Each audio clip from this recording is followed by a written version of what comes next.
Hey everybody, this is B-Word of the Bleach Brothers podcast. Before we get into today's episode, I want to bring your attention to our Linktree. Please visit Linktree/Bleach Bros podcast for the links to all of our socials, streaming sites, and merch. Linktree is linktr.ee/Bleach Bros podcast, all one word. If you enjoy our content, make sure to give us a like and give us a review on whatever platform you're listening to us on. Also, invite your friends. And with that, let's get started with the show.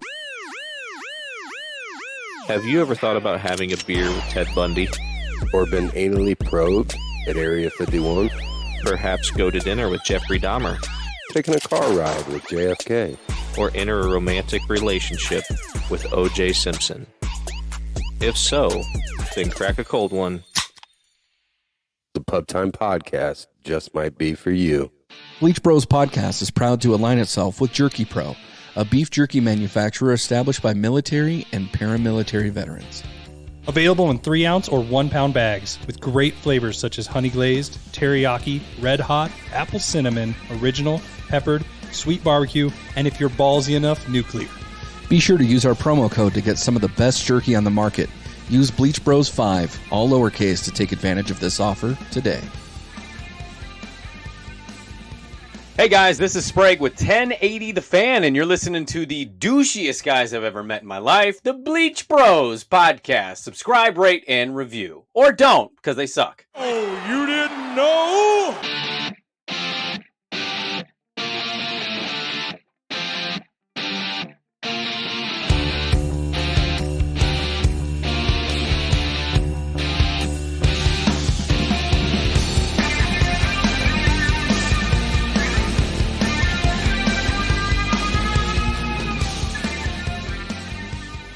Welcome into the Bleach Brothers podcast. This is B-Word, and as usual, I am here with Jake. Jake, I put my foot in my mouth today. Yeah, you did, dude. You really fucked it. You know what? You pulled a Jake. The difference is like, I think people expect me to do that and go full off. And I think you were like, I did it. And then you were like, fuck.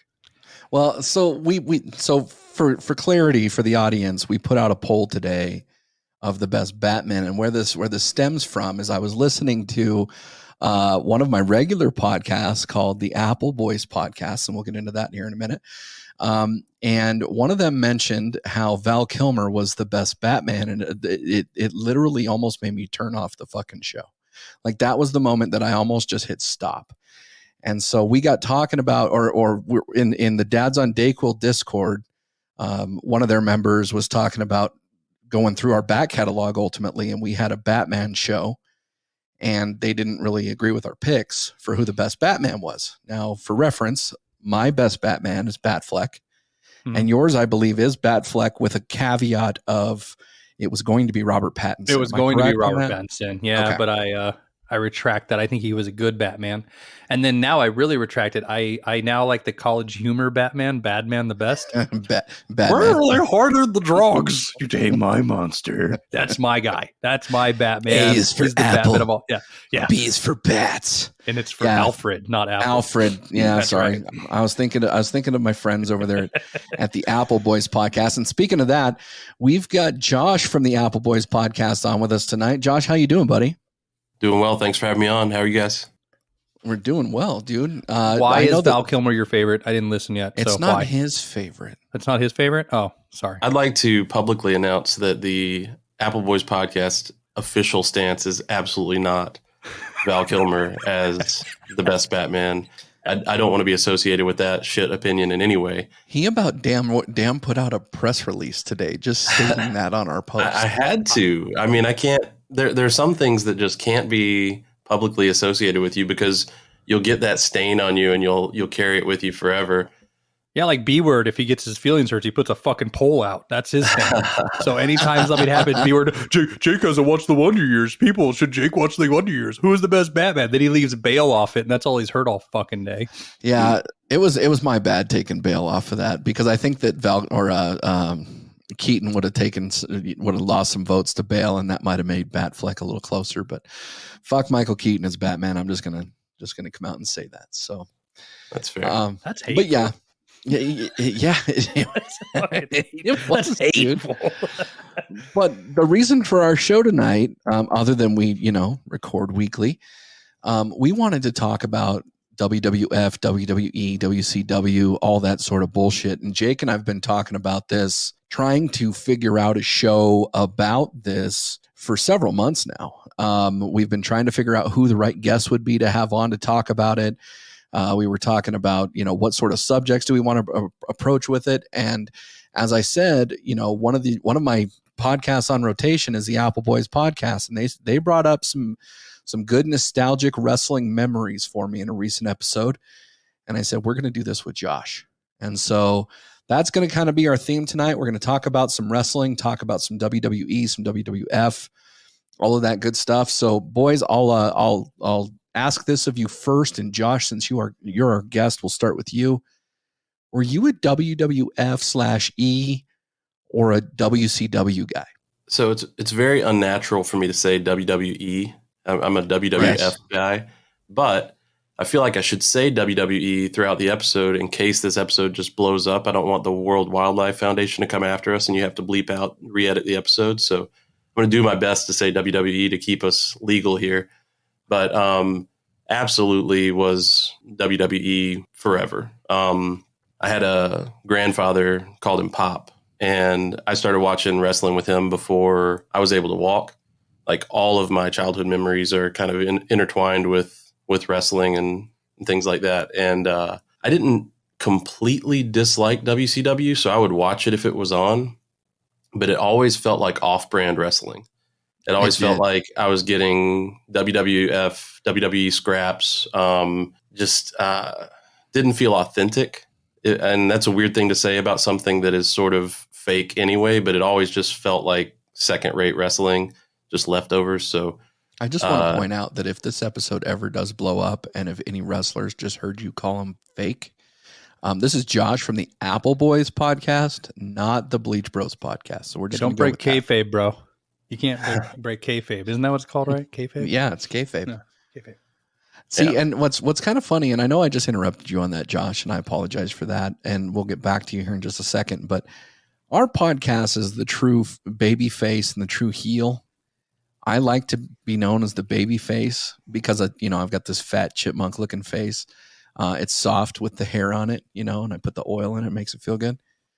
And then we've got Jake the Hater, who is like, who is the perfect heel. It's just crazy. The worst thing is though, B-word, before Josh gets back into it, you are trying to turn heel lately, and I am trying to save you from that on all of Twitter. I'm letting you know. So if you turn heel, everybody's going to, I don't know what's going to work for you, bro. It might not. But anyway, Josh, sorry to steal your spotlight on that. No, you're fine. I haven't known you guys all that long, but I've absolutely noticed that the script is changing, and B-word is trying to morph into the heel role, and Jake honestly is kind of taking the hero role a little bit. He's becoming the hero we all need. So big pink fluffy fucking unicorn, aren't I? It's been interesting to see, but that's really about it. I watch WCW sometimes. My most favorite WCW moments were normally tied directly to something that happened in WWE and how it related to the WCW, and not something that was just original WCW. Yeah, I know we'll get into some more of this kind of details as we go throughout the episode, but definitely WWE for sure. Now, Jake, I think I'm going to make a fair assumption here that you were also a WWF, WWE brat. Am I correct on that? Yeah, so WWE for wrestling, WWF for naked painted wrestling. That is a thing. I would get oiled up and wrestle any type of a bear, even a B-word bear, if I could get the chance. But I'm going to throw a curveball out there. I fucking love ECW over all of them. I'm the white trash, broken, redneck fuck that like that backyard bloody brawling over everything. And when ECW was sort of in its heyday, it was the fucking best, okay? WWE, though, all the way. Never really got into WCW. I know everybody would come to school and talk about the Outsiders and all the stuff going on. I just never made the switch. I was always a Monday Night Raw guy and then a SmackDown guy, and then I stayed true. And then guess what? They buy them out, so it all makes sense. I know you, B-word. You're a flip-flopper. I am a flip-flopper. Yeah. I am an absolute flip-flopper. So I started with WWE. I think all of us started with WWE. Let's just be honest there. the Hulk Hogan, the Macho Man days, the Ultimate Warrior, all of those kind of resonate there. You had the introduction of the Undertaker, and you had all these characters. And I think one of the things that was interesting about the WWE is that everybody had a profession. Like you had the Undertaker, and you had the dentist, and you had the construction worker, and you had, the millionaire. Everybody had their own pseudo career, if you will, but they also wrestled. And I guess that was part of the way that the wrestlers can get with the common man, I guess, or like relate to them or whatever. Like Hacksaw Jim Duggan, like he was a great character. But everybody was cartoonish. And I think with the Attitude Era specifically, and with WCW, there was a lot less of that than the WWE and WWF. And so I think that was a turning point in wrestling that was interesting enough, but that's where I kind of flip-flop back and forth, because the Monday Night Wars held my attention extremely. Now I got to ask this, because let's all be upfront here. We're all around the same age. None of us are watching wrestling anymore, correct? No. Correct. So when you said, it was very cartoonish, yeah, it was all gimmicks, right? Right. And then we grew up with the Attitude Era, and WCW helped sort of launch the Attitude Era for WWF to keep up. And then now I think it's like a soap opera. Like, that it wasn't, but it's very all good-looking people, two good-looking people. We all know that it's technically all scripted and not real, even though they are athletic and really talented at what they do and how they come up with it. But it's the fact that it's like we grew up with it, right? Perfectly. We're all in the perfect age range where we were like, okay, I love Tatanka. He's the Indian guy. And I hate Yokozuna. He's the Japanese. Go Americans, right? And then we found out their real names, and then they got attitudes, and then they, we were getting hornier, and there was hot chicks, and then that, and now it's just to the point where it's like a bunch of ripped dudes in a ring with a lot of tattoos and not a lot of story or nuance behind it besides the story and nuance that they're writing. I'm not as enveloped in. Would you guys agree with that?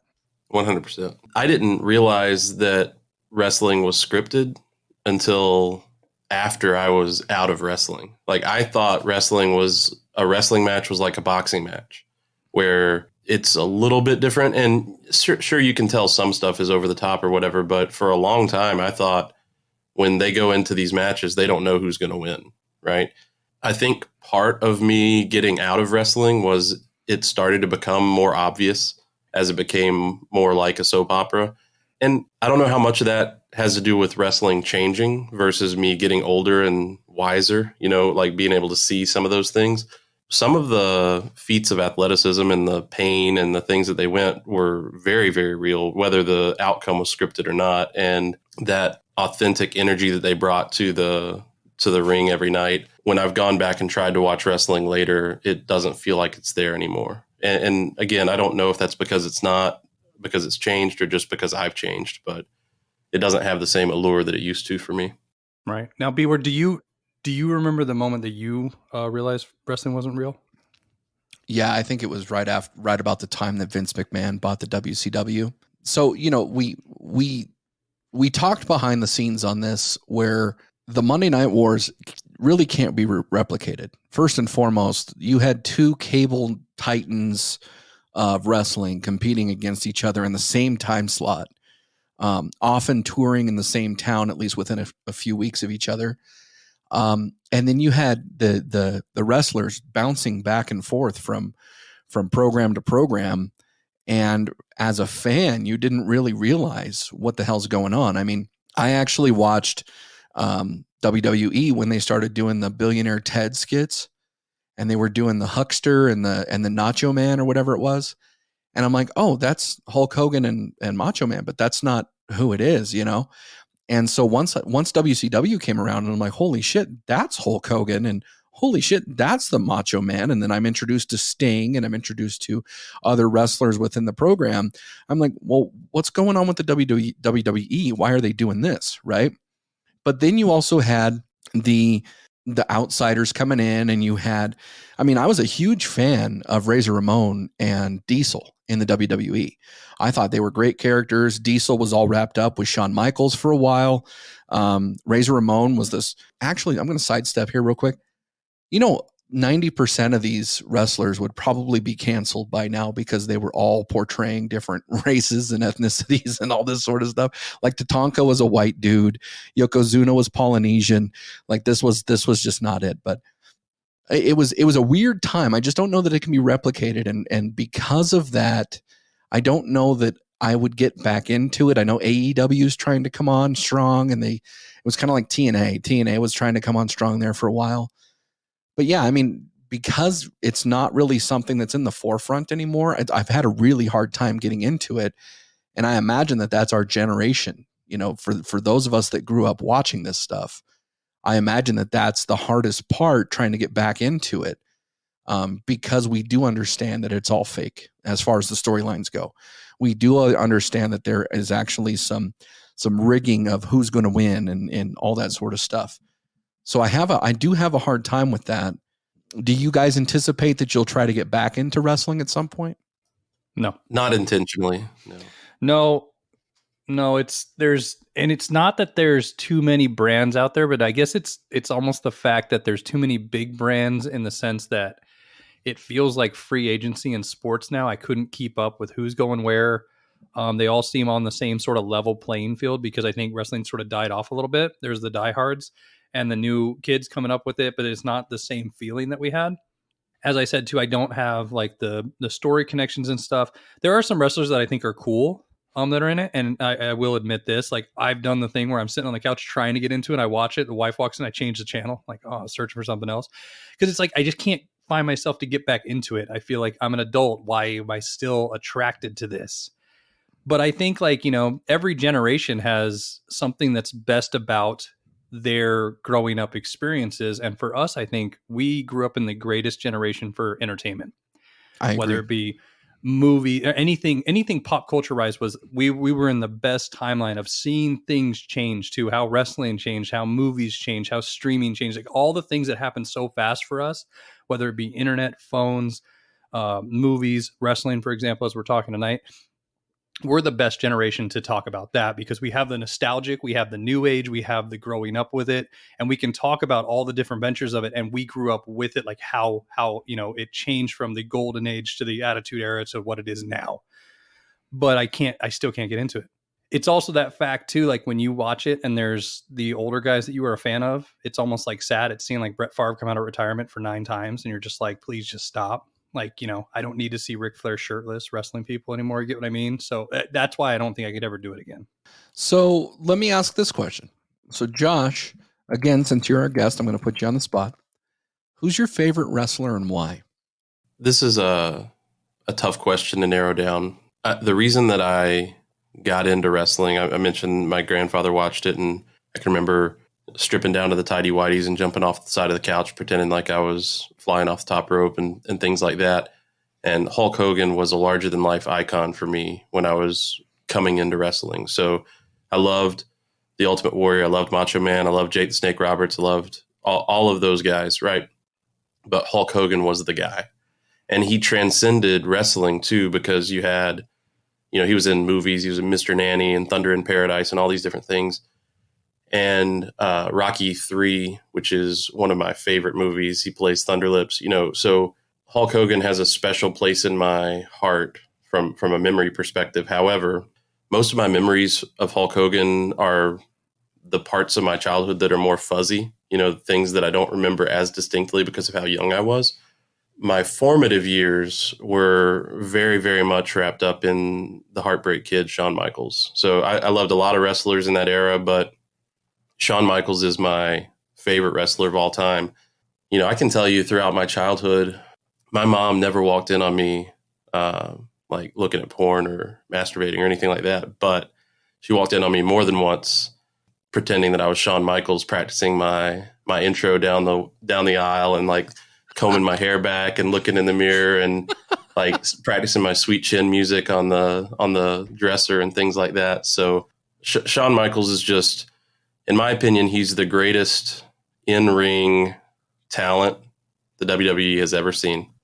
So what's your favorite Shawn Michaels? So if we're talking like, the Midnight Rockers, are we talking the Heartbreak Kid? Are we talking DX? Are Heartbreak we talking Kid for later sure. DX? Heartbreak Kid for sure? No, Heartbreak Kid for sure. So when the Rockers broke up and he threw Marty Jannetty through the barbershop window, I think that's the greatest tag team breakup of all time. Best. Yeah, you don't get better than that. And the charisma that he had after that, before he got deep into the drugs, and like, it was sad to see the evolution of his career, like how far he fell off. And I think I'm more aware of that now as an adult than I was at that time in my life. I didn't really have any context of what kind of effect drugs could have on somebody.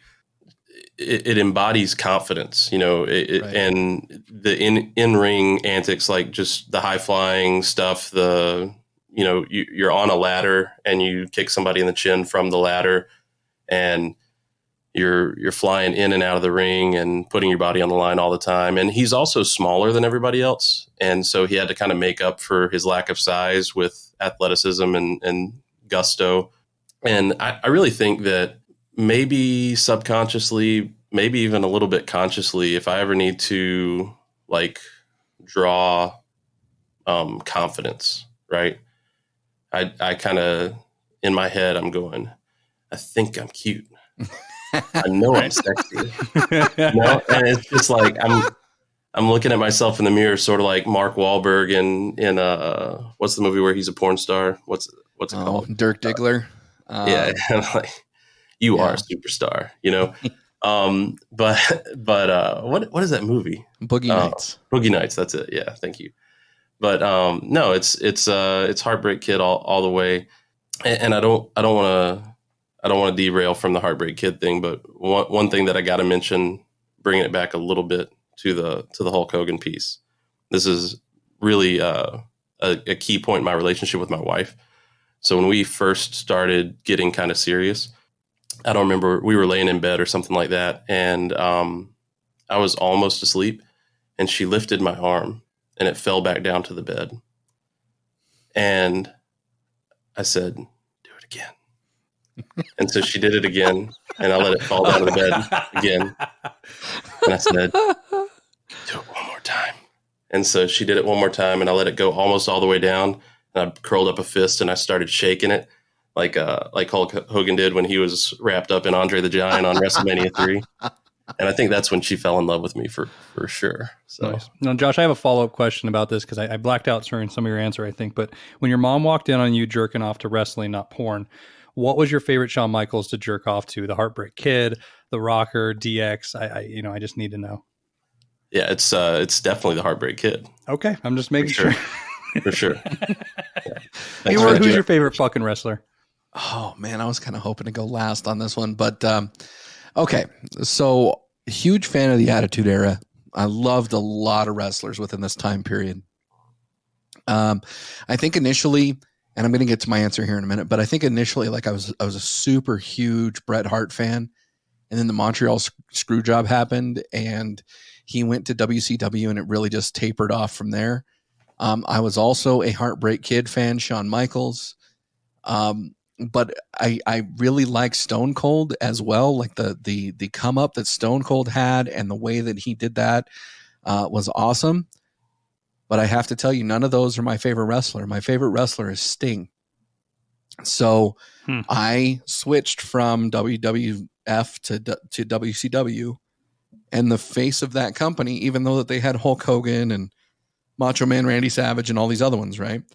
The face of that company was Sting, and it was the bleach blonde haired Sting, and he had the face paint like the Ultimate Warrior. Little did I know that the reason why he had the face paint with the Ultimate Warrior was because when they were going through regional wrestling meets and stuff like that, or wrestling events, I guess, or whatever you call them, they were actually a tag team for quite a while. And so I didn't know that, but he reminded me of the Ultimate Warrior, and I remember seeing the Ultimate Warrior for the first time when I was a kid. And I was like, that guy looks like a fucking statue. I mean, I probably didn't say fucking, and I probably didn't know what a statue was just in that general sense. But I thought, wow, this guy's huge, right? So when I saw Sting, he was this, he had the same face paint. He was a good wrestler. He was the face of the company. But I think the part that sold me with Sting was when he had that transformation into the Dark Sting, like the Crow. Yeah. and he would drop down out of the rafters and he would battle with the NWO, and he ended up joining NWO Wolfpack, and he refused to actually join the WWE at the time, and he went on the independent circuit. I think he went to Japan and all these different places. And he's been at, I don't know if he's at AEW now, but he's been at TNA and all these places. And he did make his way into the WWE at some point.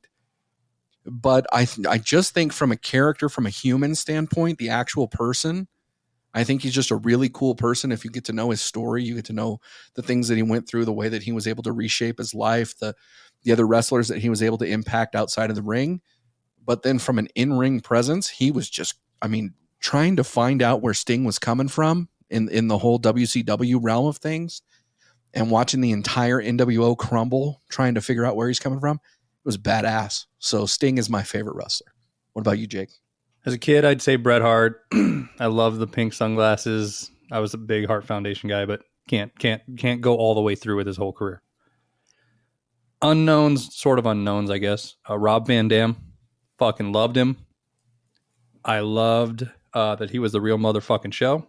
I was a big fan of ECW, as I said, but overall, The Rock. The Rock is our new age Hulk Hogan, transcends the fucking sport. I loved when he was a heel. I loved him when he was a good guy. When he was the corporate elbow, I thought it was fucking awesome. My brother was a huge Stone Cold fan, as we've talked about, B-word. And so in my house, it was just nice to be, because you know me, I'm a contrarian. I have no problem yelling at people or arguing with people about anything. So I became a Rock fan mainly because I wanted to fucking argue with anybody. But I think the biggest moment was when he was eating Poo-Tang pie on TV on SmackDown. My mom walked in and goes, "What are you watching?" My dad goes, "Hey, they're old enough now to know about Poo-Tang pie." And I instantly went upstairs and figured out what it was, and it changed my life. So The Rock helped change my life and transcend into adulthood. So that's why.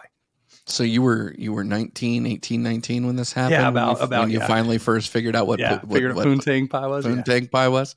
So when it comes to wrestling stables, so there's a number of them that are out there, or even tag teams.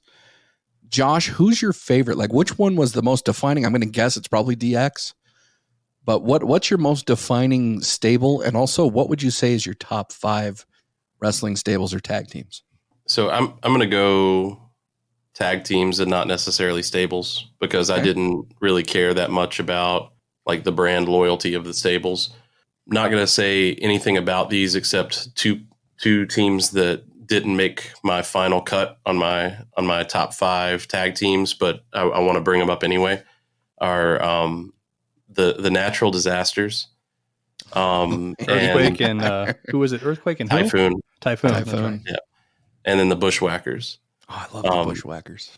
I just, they were, you talked about, or we talked earlier about how it's become more soap opera now and everybody's too good looking and too perfect and things like that. The Bushwhackers, the Natural Disasters, are absolute opposite of that. They represent the nitty gritty wrestling of our childhood. I think, do you want me to just start with my favorite? Because I think we're all going to have the same favorite. Maybe. I'd probably be not. I'm here. Probably not. Okay. All right. Well, my all-time favorite tag team is the Legion of Doom, Road Warriors, Animal and Hawk. They're in my opinion, they are the representation of what a good tag team actually is. So nobody did it better than Animal and Hawk. I'll say this. I have 2 honorable mentions, sort of like you. I was a big fan of the Rock and Sock connection. I thought that was one of the best fucking moments between putting 2 people together that did not belong together and seeing that happen. And then sort of like you, I liked Too Cool. Just a tag team that just, why are they there? They were jobbers, but then they became bigger just because they were a joke. Because like, to me, like, it made me think when you were talking about the Bushwhackers, I remember growing up with that, and it reminded me what the Headbangers were in WWE. They were like the new age Bushwhackers to me, like sort of, why are you here? You're going to lose, but it's a little bit fun. I'll say it this way. I'm going to go the other way because Legion of Doom's my number 5. And the reason is I didn't really remember watching them wrestle all that much. I was so wrapped up in Hulk Hogan and like just more singles. I don't think tag teams were really blowing up as big as they were. They were big, but not like what they are during the times we were watching it. And they were fun. And I think, to me, it was more of a gimmick of like just their shoulder pads and everything. I didn't see them as like, the greatest wrestlers. And I'm not saying that they weren't good at it, but like my next one, and I'll just say it before B-Word goes, is the reason is because the Steiner brothers. I thought they were some of the best technical wrestlers out there. It was fun to see them. Like, they were actually collegiate wrestlers, but they were so fucking talented at wrestling. So they would be my number 4. So B-Word, who do you have as your first list, and whatever order you're going to go in? So I'm going to go in reverse order, and I hope you guys are okay with it, but I'm just going to go ahead and give you my 5, but I'll let you know what my 2 honorable mentions are. So honorable mention number 1 is going to be the Steiner brothers. I thought that the Steiner brothers were super cool. Their finishing moves, how they just corresponded with each other, the way that they broke up and came back together and broke up and came back together. I just really enjoyed that storyline. And the fact that they were like legit brothers really kind of worked out for me because, like there's the Dudley boys and there's Kane and the Undertaker who really aren't related, but these guys are actually related. So it was pretty cool. So they're definitely an honorable mention for me. Another honorable mention will have to be Harlem Heat, because I thought Harlem Heat was pretty dope when they first came out. It was, they had cool, fiery, uniforms or pants or whatever. And they were out there and Booker T's calling everybody sucker. And I was like, this dude is awesome. And so, for me, that was pretty cool. And of course they had their own storylines involved with that too. But number 5 for me is actually going to be Bret Hart and the British Bulldog.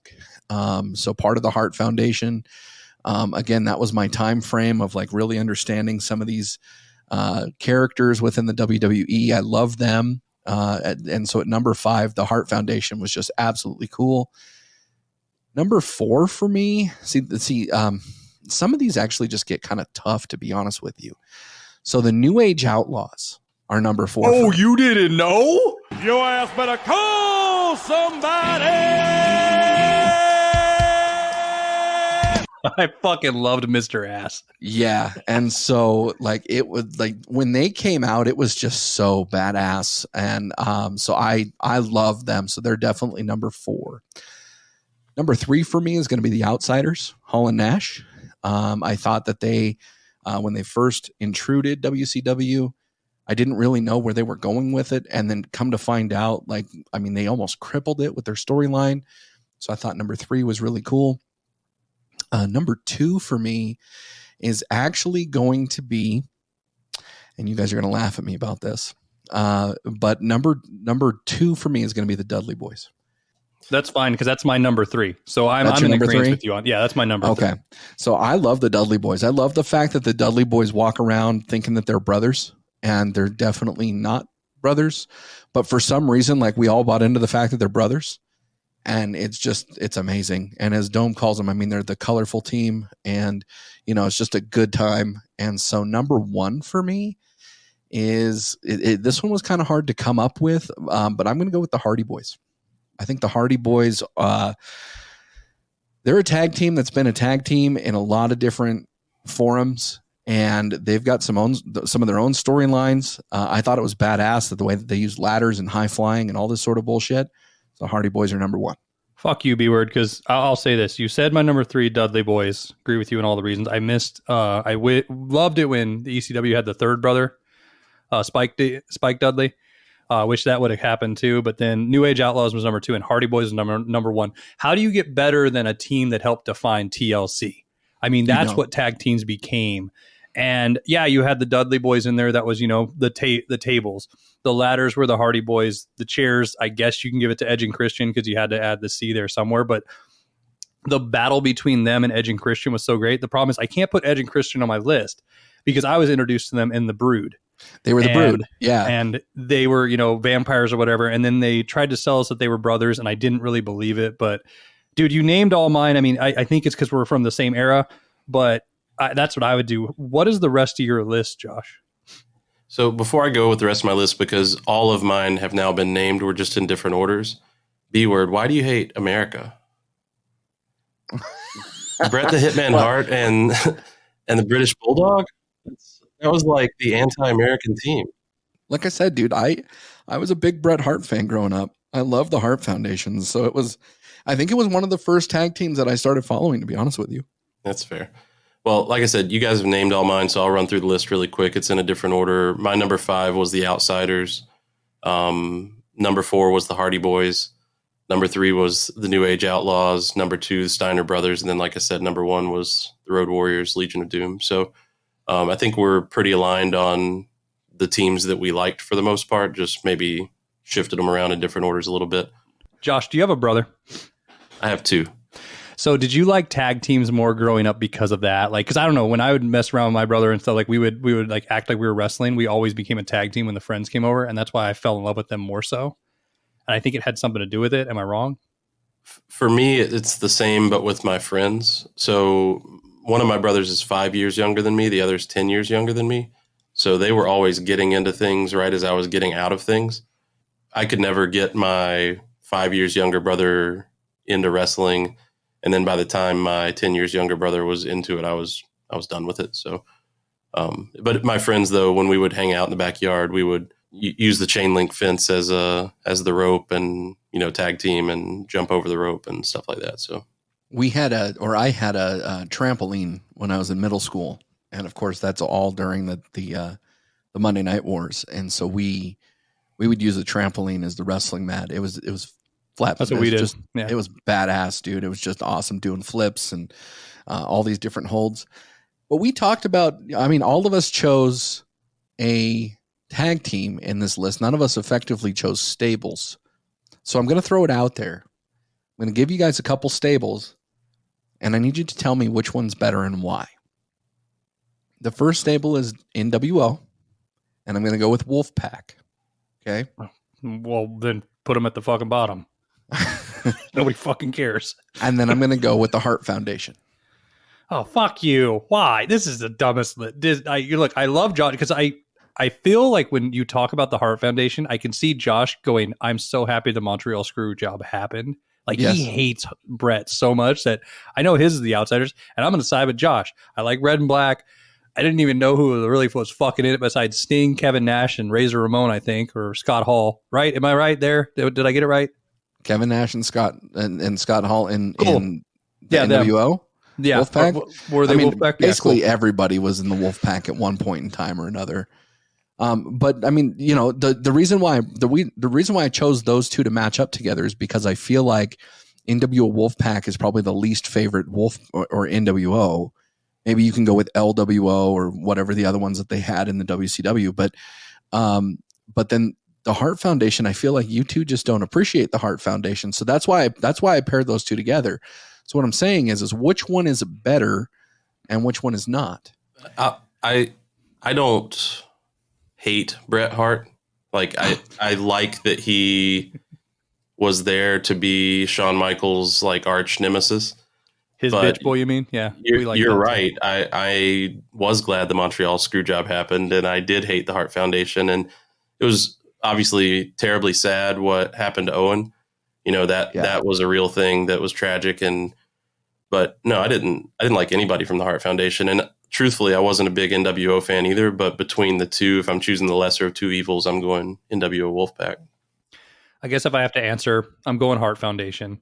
The reason I hate Owen Hart, I'll just say that. I don't even care, whatever. I'm not saying, I'm happy what happened, but I've never been a fan of Owen Hart. I've never liked him, didn't like him as a wrestler, never liked any storyline he was in or anything. Feel bad for what happened, feel bad for the family. That, like I said, I'm not wishing that, but like as a wrestler, fucking hated him. I'm glad you put the caveat in there because where you were going was scaring me. I loved Jim Neidhart, though. I loved the Anvil. I was a big fan of the British Bulldog. I was a big fan of Bret Hart. I also think it was one of the first times we saw like an actual family like ordeal in wrestling and made it seem like it was more important than just all the fake stuff happening. Because I remember when I found out wrestling was fake, I was like 5 years old, sort of like when I found out when Santa was, that when Earthquake sat on Hulk Hogan's face and they acted like he was dying and I was like flipping out, and my dad finally just sat me down and goes, "It's not real. Just let it go. It's not real." And to me, the Hart Foundation represented something that was still real in wrestling. And so that's why I would choose that. Okay. So another one that I'm going to throw out here is the Raven's Nest. And I know I'm going to butcher this other name, but it's called the Anoa'i family. What the fuck's the Raven's Nest? Okay. So the Raven's Nest was Raven And the Raven's Nest was actually Raven and his friends, like Garfield, just a bunch of friends. So it was Raven, it was Cactus Jack. So you're a big fan of ECW, so I'm actually surprised that you don't know what the Raven's Nest is. So you got Raven, Cactus Jack, Stevie Richards, Balua McGillicuddy, the Blue Meanie, Luna Vachon, the Pitbulls, the Vampire Warrior, the Dudley Boys. You have a whole ton of different people, but they're in the Raven's Nest. Okay, it was a prominent WCW and ECW stable. Okay. But the other one is the Anoa'i family, and I'm sure I'm butchering that one. But the Anoa'i family includes the Wild Samoans, the Head Shrinkers, the Sons of Samoa, the Bloodline, the Rock, the all of those people. So those two combined, and I know that Jake's going to choose the Anoa'i family because he doesn't know what the Raven's Nest is, and I said the Rock, so we're going to go with that. But Josh, which one are you picking? Yeah, I agreed. Agreed. I like that. I thought all of the like Pacific Islander type characters were pretty neat throughout all of wrestling. I didn't love The Rock before he became The Rock, when he was just the vanilla Rocky Maivia character. But once he became The Rock and started to get that personality and stuff like that, he was great. And I did like the Samoans. I liked the Head Shrinker. So I didn't dislike ECW, but my parents monitored what I watched pretty closely as a kid, and ECW had too much blood. And like I feel like them letting me watch WWE and WCW was kind of a compromise, because my grandfather watched it, so they kind of had to let me watch it because I went and watched it with him. But whenever they would see anything that had the barbed wire and the blood and everything, they were like, no, you can't watch that. So I don't really have the context of ECW from my childhood. And like I said, I never really got into WCW. So last question. Is there a matchup that has either never happened or never happened in their prime that you wish that you would have seen? So for instance, is there a matchup like you can go stable versus stable, NWO versus DX, or you can go with a different wrestler who was maybe in a different property than the WWE, and you really wish that they would have wrestled in their prime against one another? Do you guys have any matchups like that you wish would have happened? That's tough in the sense of like, I guess I would have to do like the cross the lines, like, you know what I mean? Like go with somebody like Rhino from the ECW versus like, I'm just going to say Kane, like somebody that wasn't together. But if I did, I guess I would more put it as I wish a wrestler made it into WWE when they got bought out and actually had a run, like how they tried to do ECW's one night only or one night stand or whatever it was. Like if they could have brought Sabu in and sort of opened up the blood a little bit, I think that would have been awesome. Or New Jack, even though he's a fucking whack job. I did enjoy watching him wrestle. But to me, it would have been like one of those triple threat matches between the Blue Meanie, Al Snow, and whatever character we wanted to do with Mankind or Cactus Jack or whatever, and just see that like as a title match in WWE. I think that would have been fun. I think for me, part of what I liked so much about wrestling is that when you wanted that type of matchup, I think the collective audience all wanted that matchup, and it always happened, right? So writers of the WWE and WCW knew what the audience wanted. They had a good like gauge of the pulse of the audience, and they always wrote in, like they built you up the anticipation of what you want to see, and then they made it happen. I really don't have any unfulfilled wishes from a match that never happened, anything like that. I think more than that, it's outcomes that didn't happen or types of matches that didn't happen. So I would like to see Stone Cold Steve Austin or The Rock or something like that in a Hell in a Cell match or you know, something. And some of that honestly may have happened because around like the late 90s, that's kind of when I started to transition out of wrestling. And by the early 2000s, by high school time, I really wasn't watching it very much anymore. And I know that a lot of those wrestlers continued on. So it's very possible that the types of matches that I'm talking about did actually happen at some point. But I think that was part of the magic of professional wrestling was they always delivered on what the audience wanted. For me, it was Goldberg versus Stone Cold. And I know that they eventually met, but it seemed like it was too little too late. Goldberg had that undefeated run within WCW. He was the dude for a long time. Stone Cold obviously was the dude for a long time.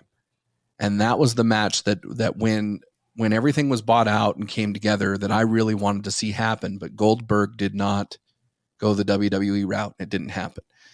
The other one that I would have wanted to see was The Rock versus Hulk Hogan. And I know that happened later. I just feel like that ship had sailed at that point. And so those were really the two that I wanted to see. I'm going to change my answer a bit because you got me thinking now, B-word, like in the sense of I wish it would have been Sting versus The Undertaker in like an undead sort of match. Yeah. Just because I think those characters matched up.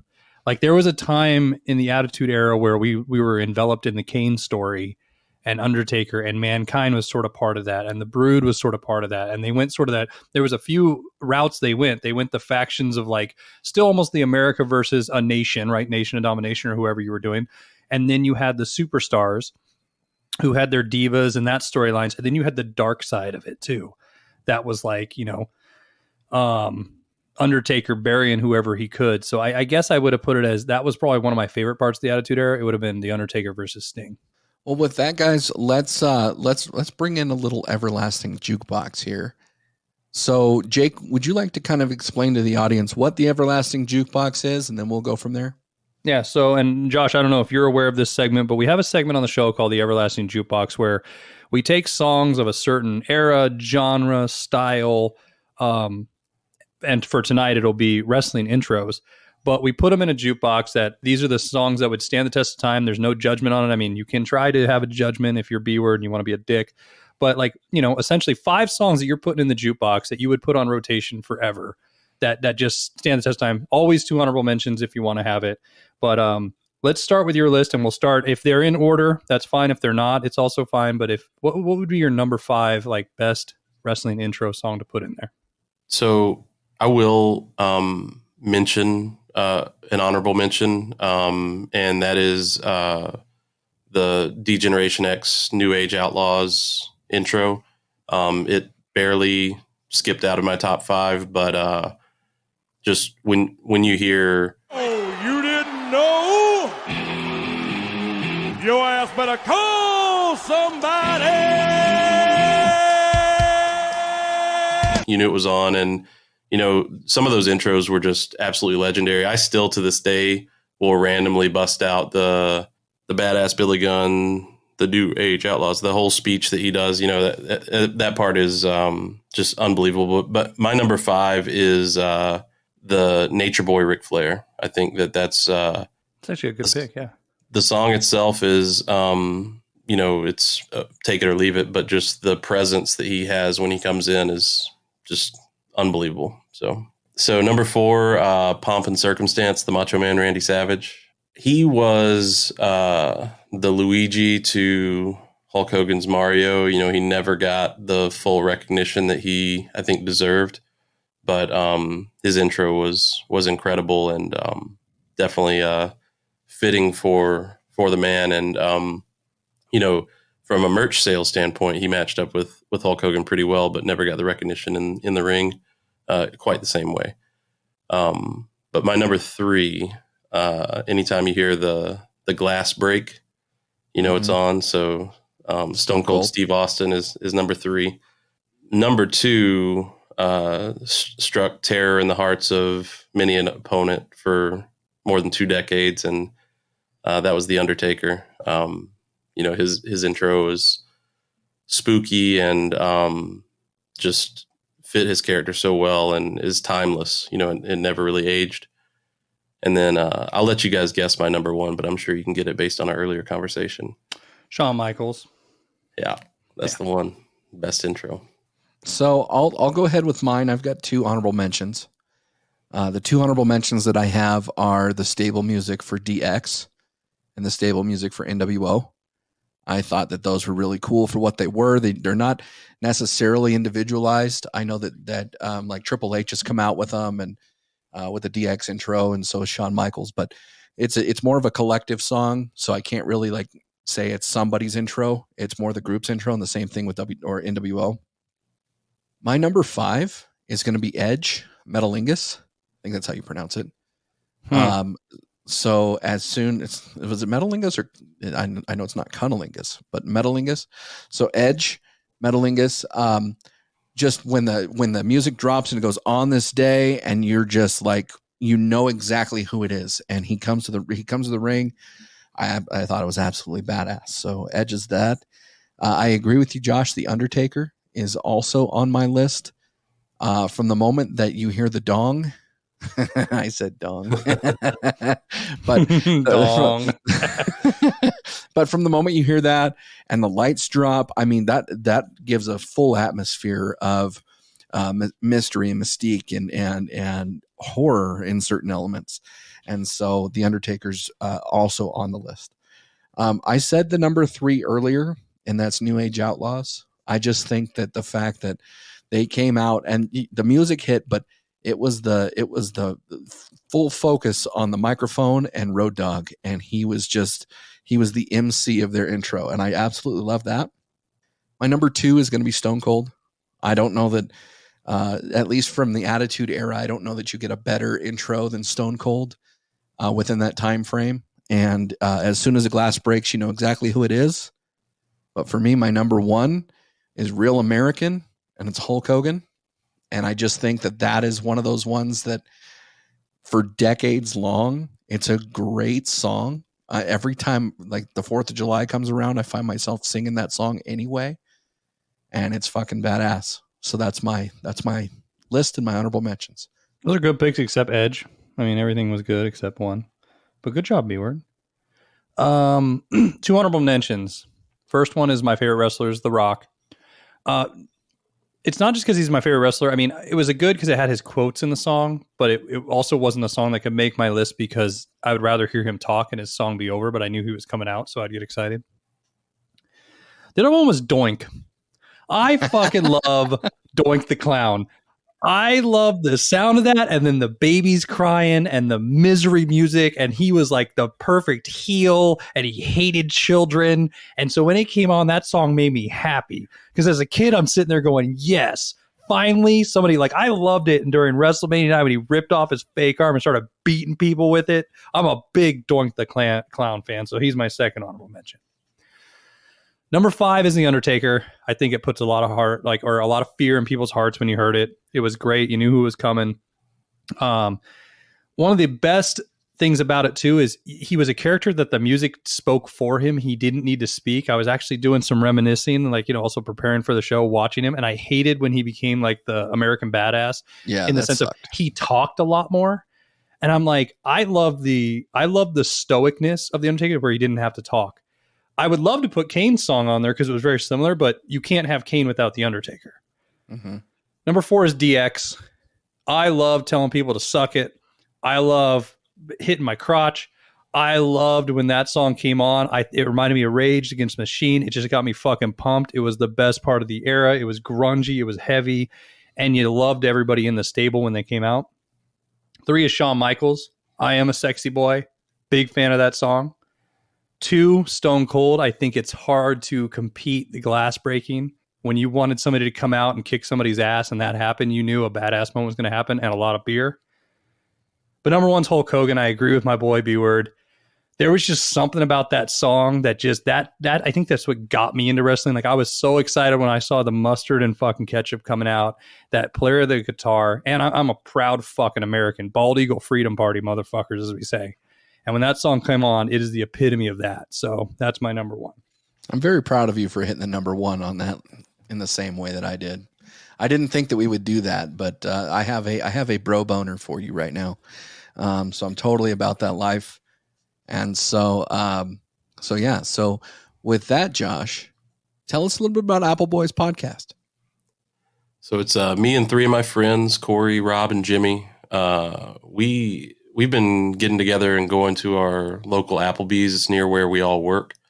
after work on Saturday nights for a long time. We'd get together after work, go have pitchers of beer, tell stories about work and life and family. And most nights we would just laugh our asses off all night. And for a while we talked about, what if we recorded this and shared it with everybody else? And one day I was looking at a tweet from Barstool Sports, and it said Saturdays are for the boys. And we were going to Applebee's that night, and I said, no, Saturdays are for the Apple Boys. And once we had the name, the rest is history. So went home and ordered podcast equipment, registered a domain name, and the rest is history. We are celebrating our 1-year anniversary soon. So a week from this Saturday, we've secured permission from corporate to record our 1-year anniversary episode from inside our local Applebee's. So we're going to have some of the regulars come in and do guest spots on the show. But you can check us out at appleboys.us, or you can search Apple Boys Podcast wherever you get your podcasts. Find us on Twitter at appleboyspod. That's awesome. It reminds me of how sort of we started B-Word. But one thing that you guys do, Josh, that I fucking love, and I was showing my wife this the other day, and we're all hoping that it eventually happens, but your Miller Lite tweet every day. And it's not just for a sponsorship. Like, you guys make it creative, have some fun with it.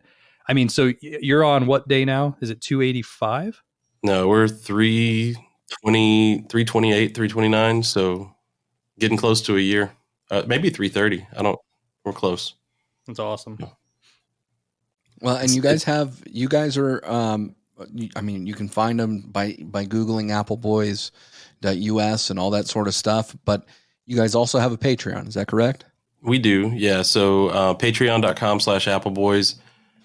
We are releasing our 12th bonus episode tomorrow morning. What day is it? It's Wednesday? Friday morning, 6 a.m. Eastern time. And so bonus episodes are typically either something creative that doesn't fit the normal script of our show, or content that's a little bit too hot for TV. We do drink a lot of Miller Lite while we record, and sometimes things go a little bit off the rails. And a lot of times we have really good content that we want to share with people, but it's maybe not suitable for just a little spicy full public consumption. So if you want all the extra details, you can swing by the Patreon and subscribe there. Well, speaking of Patreon, Jake, we've got our Patreon up and running. We've got two additional programs per month. We've got Hippo Happy Hour, and we've also got the Stain Remover. Hippo Happy Hour will actually drop the first week of September, so we're excited for that. You can find us at patreon.com/bleachbrospod, or check out our link tree at linktr.ee/bleachbrospodcast, all one word, and check it out there. We have 3 different levels of support that are available. We would love your support if you love our content, and we will do our absolute best to make it entertaining. So with that, Jake, what do you got for us? Thanks for all the dirty talk, and come back and get sanitized. We should have been a fucking tag team, bro. What would our tag team name be, actually? The Bleach Buttholes. Have a good day, everybody.